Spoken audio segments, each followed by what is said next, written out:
السلام علیکم عزیز طلبہ، آج میں آپ لوگوں کو ایک اور بیٹا پیپر سولو کرواؤں گی MCQs۔ اس کو کرنے سے آپ کو بیٹا کافی ہیلپ ملے گی امتحان میں۔ سوال نمبر 1 ہے اس کا، ہر جز کے سامنے دیے گئے درست دائرے کو پور کریں۔ بیٹا یہ سوال نمبر 1 ہے، پتا پتا بوٹا بوٹا حال ہمارا جانے ہے، جانے نہ جانے گل ہی نہ جانے باغ تو سارا جانے ہے۔ بیٹا اس میں آپ دیکھیں کہ پتا پتا بوٹا بوٹا یہ 2 دفعہ آ چکا ہے، اور اس طرح جانے جانے جانے جانے اور جانے یہ 5 دفعہ آ چکا ہے، اس لیے بیٹا اس کے اندر صنعت تکرار ہے۔ اسی طرح سے آپ آپشن نمبر 2 پہ دیکھیں، ماموں بھانجا لڑ پڑے۔ بیٹا اس میں لڑنا جو ہے یہ اصل فعل ہے، اور پڑھنا کیونکہ یہ اس کی ہیلپ کر رہا ہے اس لیے یہ معاون فعل ہے۔ اسی طریقے سے اسے کالے نے کاٹا۔ اب بیٹا کالا کون ہے یہ کلیئر نہیں ہے، اس لیے یہ قواعد کی روح سے کنایا ہے۔ اس کا مال، اسباب، زمین، جائیداد، سب کچھ۔ اب بیٹا یہاں پہ سب کچھ کا لفظ استعمال کیا گیا ہے، اور سب کچھ جب کہہ دیا گیا تو ایک ہی کاؤنٹ ہوگا، اس لیے بک گیا۔ پھر اس کے بعد آپ دیکھیں وہ اشارے یا علامتیں جو کسی عبارت کے ایک جملے یا حصے کو دوسرے جملے یا حصے سے الگ کرنے کے لیے استعمال ہوتی ہیں، کیا کہلاتی ہیں؟ بیٹا یہ رموز و اوقاف یعنی ٹھہراؤ کی علامتیں۔ اس کے بعد بیٹا آپ نمبر 6 پہ دیکھیں، نظم و نثر میں کسی روایت یا تاریخی واقعے کی طرف اشارہ کرنے کو کیا کہتے ہیں؟ یہ تلمیح ہے۔ اگر غزل کا دوسرا شعر بھی مطلع ہو تو اسے کیا کہتے ہیں؟ مطلع ثانی ہے۔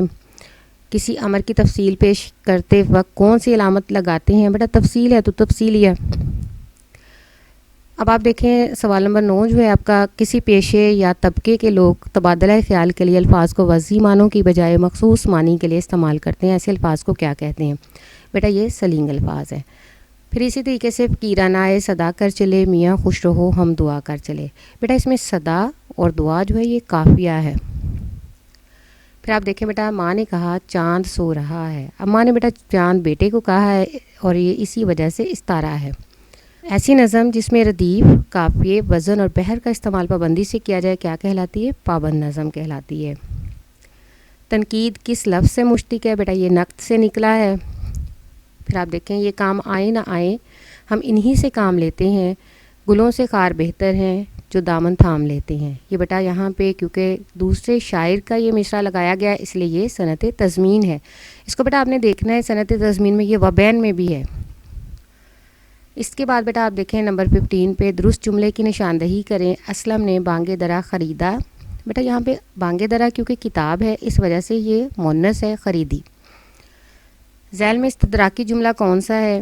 بیٹا دیکھیں اتنا نوجوان اور اس قدر نیک، یعنی یہ اس کا ادراک یا اس کو سمجھا رہا ہے کہ یہ نوجوان بھی ہے اور نیک بھی ہے، وضاحت ہو رہی ہے۔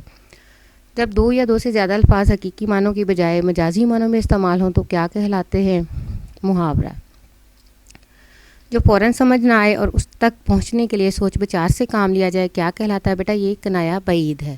اگر آپ کو فوراً سمجھ میں آ جائے تو کنایا قریب۔ پلکوں پر ستارے جھلملانا میں ستارے کیا ہیں؟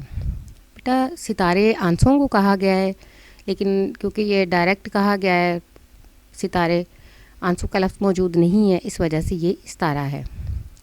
اسی طرح سے آپ دیکھیں نمبر 20 پہ، علی بازار سے سبزی لایا۔ اس مثال میں متعلق فعل کون سا ہے؟